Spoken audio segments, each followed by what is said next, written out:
Sime Darby Plantation says it has gotten the green light to resume exports to the US effective immediately. This after the US Customs determined that the company no longer uses forced labour to produce its products. In a statement, the group said, with this decision, the US agency has recognised the comprehensive process it had undertaken in the last 2 years to review, revise and, where necessary, upgrade its protocols for recruiting, managing and working with its workers. Its Group MD Muhammad Helmi Othman Bashar said this exercise has been hugely valuable in establishing a market-leading approach to ensure its employees feel safe, satisfied, supported and fairly treated. Sime Darby Plantation's palm oil and manufactured goods had been barred from entering the US since 2020. The US Department of Homeland Security said in a statement that the planter's products are no longer mined, produced or manufactured in any part with forced labour. Sime Darby Plantation was among 8 firms in the plantation and glove manufacturing sectors slapped with a withhold release order over forced labour allegations. FGV Holdings, which is also affected, has said that it expects the ban on its products to be lifted by year-end, with a petition to be submitted by end March.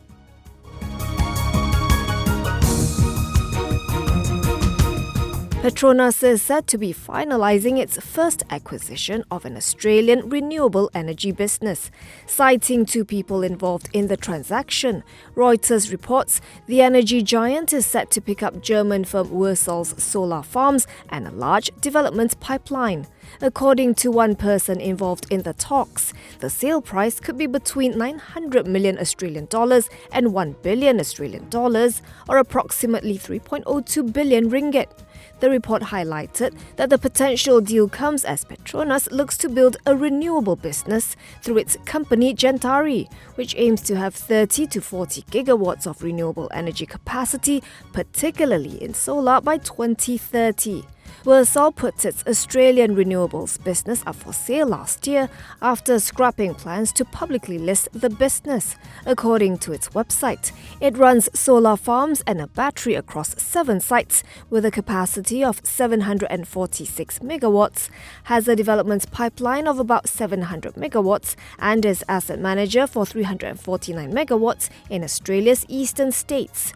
A banker familiar with Ursol's previous attempt to sell its Australian assets told Reuters the operating assets are worth roughly around 700 million Australian dollars.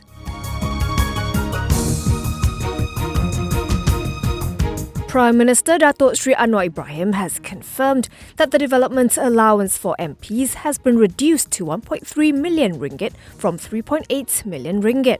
According to a Bernama report, Anwar said the move is meant to better control the country's finances and will be implemented in stages. He said this allowance is the development allocation for federal lawmakers, coordinated by the District and Land Office and the State Development Officer. However, he said the government would consider extending additional funds if there are pressing needs in a particular parliamentary constituency, such as for repairing infrastructure. Citing media reports, Bernama said the constituency allocation for government backbencher MPs this year has been slashed by 65% to 1.3 million ringgit. This consists of a 1 million ringgit outright grant and 300,000 ringgit for service centre operations.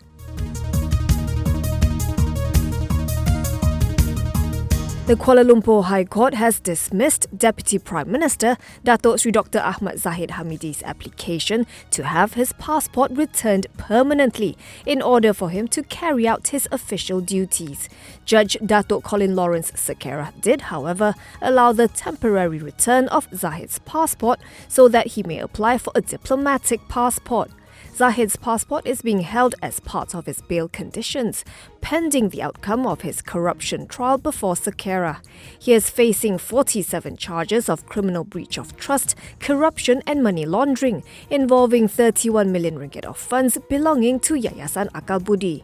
Sekera said today the federal constitution stipulates that all persons are equal before the law, and so the law must operate alike for everyone. But the court is aware of the fact that as the DPM and the Minister of Rural and Regional Development, Zahid has official duties to carry out. So Zahid is still entitled to apply for the release of his passport to carry out his official duties when the need arises, as long as it does not clash with the duty of the court to proceed with the trial. The World Bank Group is recommending that Putrajaya mobilises strategies for targeted subsidies in the revised Budget 2023, as a big bulk of its cash is spent on trotting out subsidies.